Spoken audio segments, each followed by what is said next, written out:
नमस्कार, आप देख रहे हैं सिटी पोस्ट लाइव और मैं हूं आशुतोष। लोकसभा चुनाव में महज जो तारीख का ऐलान है वो महज 2 से 3 दिन है।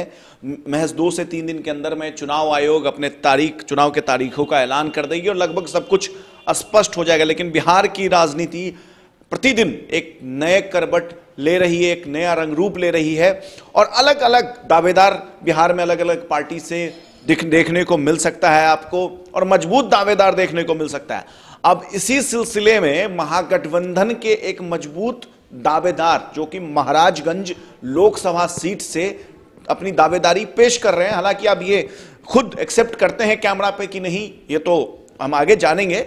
लेकिन जो हमारे सूत्र के हवाले से खबर है वो ये है कि महाराजगंज सीट पर महाचंद्र सिंह जी जो हम पार्टी के नेता हैं, पूर्व मंत्री रह चुके हैं बिहार सरकार में, वो अपनी दावेदारी पेश कर रहे हैं। आइए इनसे ही जानते हैं कि उनकी दावेदारी में ये जो खबर चल रही है इसमें कितनी सच्चाई है। सर, सबसे पहले बहुत बहुत स्वागत है आपका सिटी पोस्ट लाइव में। और कितनी सच्चाई है कि महाराजगंज सीट से आपकी दावेदारी पेश हो रही है? देखिए, लोकसभा चुनाव महापर्व है और उसमें महागठबंधन के में महत्व भूमिका हिंदुस्तानी अवाम मोर्चा की है, जिसके नेता जीतनराम मांझी हैं। सच है कि मेरा राजनीति जीवन गंगा की तरह पवित्र है इस प्रदेश में, और महाराजगंज से पिछले 1980 से मैं जुड़ा हूँ। लगातार 36 साल उससे जुड़े हुए छपरा, सिवान, गोपालगंज का इलाका है, उन तमाम जगहों से मैं चुनाव जीतता रहा हूँ। गांव-गांव से एक व्यक्तिगत संबंध है। महाराजगंज का 2 जिला से संबंध है उस लोकसभा का, सिवान और छपरा। मैं चुनाव लड़ा भी था महाराजगंज से, यही आरजेडी गठबंधन के टिकट पर 3 लाख से अधिक वोट मैंने लिया। और उस समय भारतीय जनता पार्टी की लहर थी, अटल बिहारी वाजपेयी थे। मैं चुनाव हार गया। उसके बाद से कभी हमें मौका मिला नहीं, लेकिन उस इलाके के लोगों की एक चाह थी कि महाचंद्र सिंह से जो व्यक्तिगत लगाव है, और ये यदि चुनाव जीत गए होते तो इस पूरे इलाके का, दोनों ज़िले का काफ़ी विकास दिखता, और एक लगाव भावनात्मक उस इलाके से हमारा रहा है। सच है कि महाराजगंज में आज की स्थिति में बताऊं कि वहाँ अधिकतर दल और अधिकतर जातियां की भावना है कि महाचंद्र सिंह लोकसभा चुनाव से, लोकसभा महाराजगंज से चुनाव लड़ें। और मैं अपने राष्ट्रीय अध्यक्ष को बिल्कुल साफ कहा हूं कि महाराजगंज से ही मैं चुनाव लड़ना चाहता हूं। यूँ बताऊं कि ऐसे तो हमारा कार्यक्षेत्र लंबा है और इतने लंबे अवधि में राज्य में हमने एक पहचान बनाई है कई क्षेत्रों में, और आज भी मैं समझता हूँ कि हमसे ज़्यादा दोनों हाउस में माननीय सदस्य नहीं घूम पाते होंगे। 20 से 22 दिन राज्य के विभिन्न जिलों में रहता हूँ। महाराजगंज क्षेत्र के अलावे भी हमारा जहानाबाद या नवादा क्षेत्र से भी मैं काफ़ी करीब रहा हूँ। मोतिहारी लोकसभा क्षेत्र से भी मैं काफ़ी रहा हूँ। और मैं समझता हूँ कि महागठबंधन को गंभीरता से नेताओं को सोचना चाहिए। यदि लड़ाकू उम्मीदवार वो ढूंढ रहे हैं, जिताऊ उम्मीदवार ढूंढ रहे हैं, तो महाचंद्र सिंह की उपेक्षा करना उचित नहीं होगा। सर देखिए, आप महाराजगंज पे दावा ठोक रहे हैं, लेकिन जो महागठबंधन के दूसरे दलों के नेता हैं या जो हमारे सोर्सेस हैं वो ये कहते हैं कि हम पार्टी ने तो ये सीट मांगा ही नहीं है।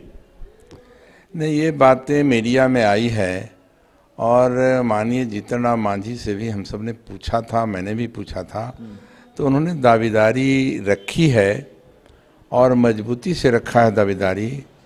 यदि इग्नोर करेंगे, हल्के ढंग से लेंगे महागठबंधन के नेता माननीय जीतनराम मांझी को या हम सबको या हमारे दल को, तो निश्चित रूप से सेहत पर बुरा असर पड़ सकता है। आज कांटे की लड़ाई इस राज्य में है। महागठबंधन के नेताओं को जब टिकट बांटने के लिए बैठेंगे हर दल से, तो उनको गंभीरता से विचार करना पड़ेगा। कोई लहर किसी दल का नहीं है, विचार करना पड़ेगा कि किस उम्मीदवार को किस क्षेत्र में दे रहे हैं और उम्मीदवार की अपनी भूमिका है कि नहीं, स्वच्छ छवि है कि नहीं, या उम्मीदवार की अपनी पहचान है कि नहीं।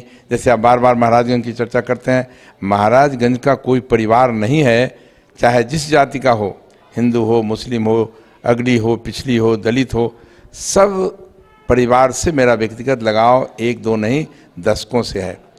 इसलिए हमें लगता है कि निश्चित उस इन तमाम बिंदुओं पर महागठबंधन के नेता जो भी बैठेंगे अंतिम निर्णय लेने के क्रम में उनको गहराई से विचार करना चाहिए, तभी निश्चित रूप से आने वाले दिनों में लड़ाई कांटे की है, उसमें 1 to 1 लड़ाई होगी।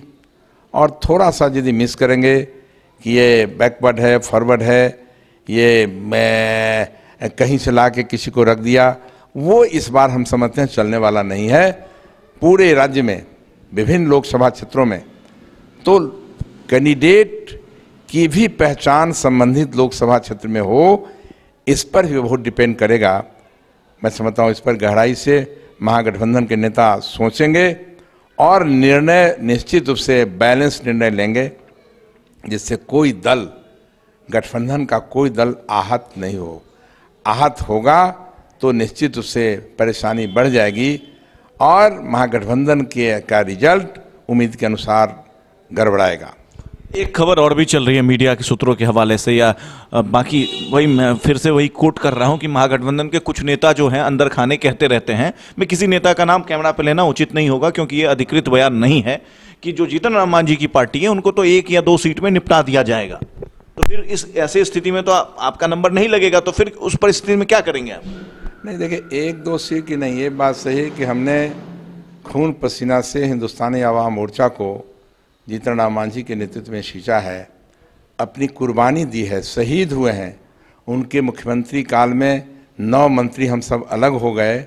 जीतन राम मांझी के काम में हमारी भूमिका थी, हम सब लगे थे और सचमुच आज़ादी के बाद महत्वपूर्ण निर्णय सब हो रहे थे, उसमें हम लोग का पार्टिसिपेशन था। उसी कड़ी में हम लोग 9 हटे थे।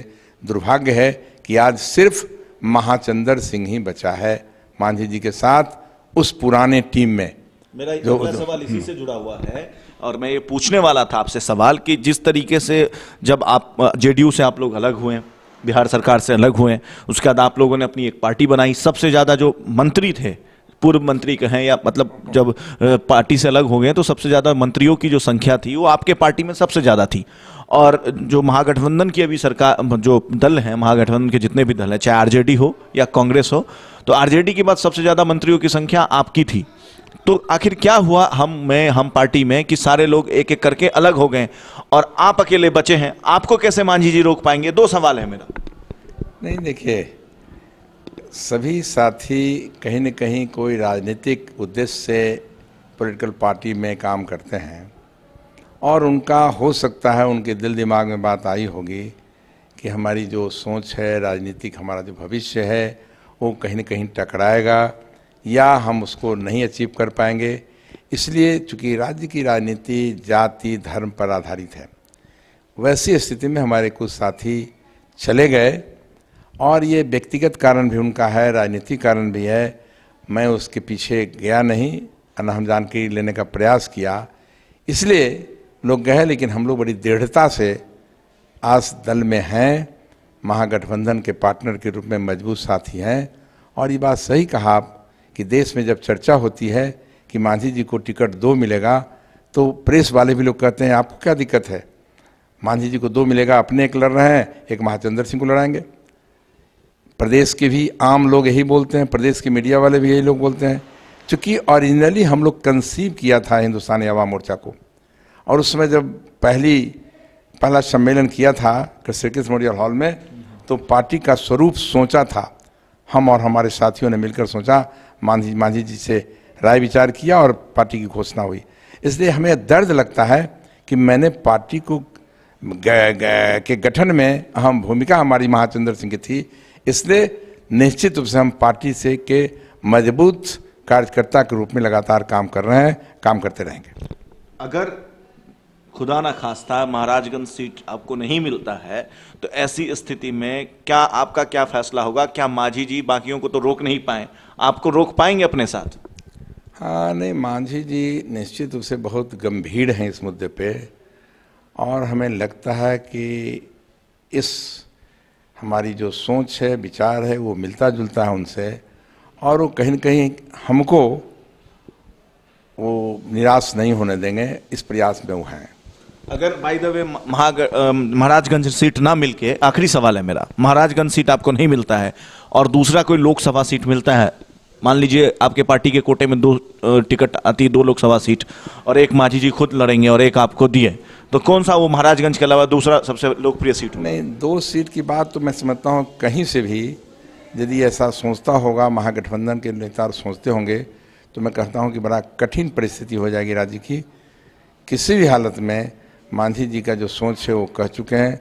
मैं समझता हूँ कि उन्होंने स्पष्ट कहा है कि मिनिमम 5 सीट मिलेगा तो हर जाति धर्म के कार्यकर्ताओं को, नेताओं को हम एकोमोडेट कर सकेंगे, और उसी की लड़ाई वो लड़ रहे हैं।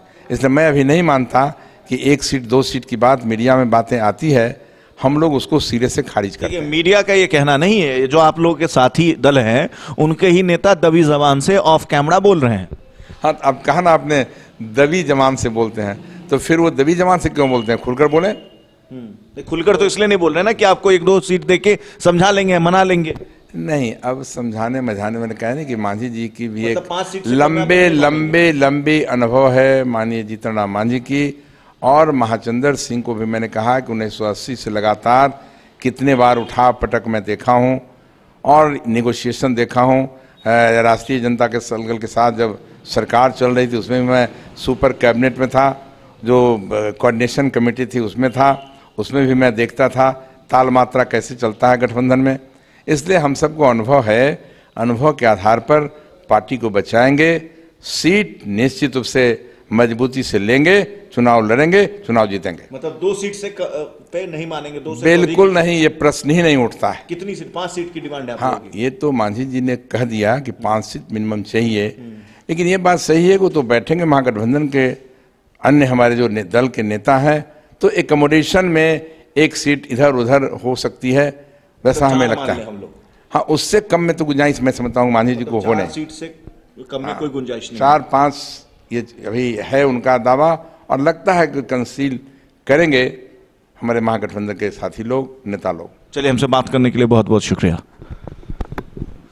तो देखा आपने कि महाचंद्र जी किस तरीके से दावा कर रहे हैं कि 4 सीट से, मतलब 5 सीट की डिमांड है, लेकिन 4 सीट पे कम से कम समझौता होगा, गठबंधन धर्म का पालन करते हुए 1-8 सीट पर कॉम्प्रोमाइज हो सकता है, लेकिन उससे कम में तो बिल्कुल भी समझौता होने की कोई गुंजाइश है ही नहीं।